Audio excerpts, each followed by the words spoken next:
सालों पहले एक नगर का राजा अपने राज्य में रात को अपना रूप बदलकर घूमता था। वो रूप बदलने के बाद लोगों से मिलकर अपने यानी राजा के बारे में जानने की कोशिश करता और उनकी समस्याओं को समझता था। एक रात जब वह नगर घूम कर आया, तो अचानक जोर से बारिश होने लगी। उसने देर किए बिना एक गरीब के घर का दरवाजा खटखटाया। राजा के दरवाजा खटखटाने के बाद घर से एक व्यक्ति निकला। वह एक गरीब किसान था, जो अपनी पत्नी और बच्चों के साथ रहता था। बारिश तेज थी, तो किसान ने राजा को अंदर आने के लिए कहा। राजा ने घर में जाने के बाद पूछा, क्या आप मुझे कुछ खिला सकते हैं? मुझे बहुत तेज भूख लगी है।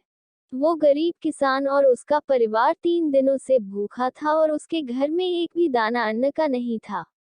किसान के मन में हुआ कि भले ही हम भूखे हैं, लेकिन अपने अतिथि को यूं भूखा नहीं रख सकते। अब किसान ये सोच सोचकर बेचैन हो गया कि अपने अतिथि का पेट कैसे भरा जाए। तभी उसने घर के सामने वाली दुकान से चावल चुराने की तरकीब सोची। उसने सिर्फ अतिथि के लिए ही 2 मुट्ठी चावल लिया और उसे पकाकर राजा को खिला दिया। तब तक बारिश रुक गई थी और राजा अपने घर चला गया। दूसरे दिन दुकान का मालिक अनाज की चोरी की शिकायत लेकर राजा के पास पहुंचा। राजा ने दुकान के मालिक और उस गरीब किसान को अपनी सभा में प्रस्तुत होने का आदेश दिया।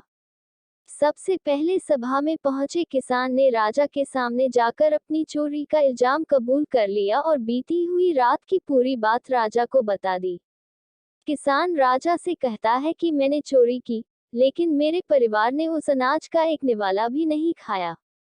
गरीब किसान की बातें सुनकर राजा बहुत दुखी हुआ और उसने किसान को बताया कि अतिथि के रूप में मैं स्वयं तुम्हारे घर आया था। इसके बाद राजा ने सभा में पहुंचे दुकानदार से पूछा कि क्या आपने अपने पड़ोसी को चोरी करते हुए देखा था? दुकानदार ने जवाब दिया कि हाँ, मैंने इसे रात में चोरी करते हुए देखा था।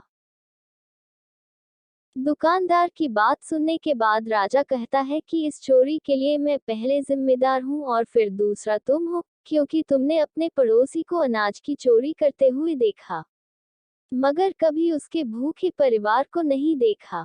तुम अपने पड़ोसी होने का धर्म बिल्कुल निभा नहीं पाए। इतना कहने के बाद राजा ने दुकानदार को सभा से जाने के लिए कह दिया और किसान की अतिथि निष्ठा भाव को देखकर उसे 1000 सोने के सिक्के इनाम के रूप में दे दिया। कहानी से सीख: अगर कोई आसपास रहने वाले मुसीबत में है, तो हमें उनकी मदद करनी चाहिए।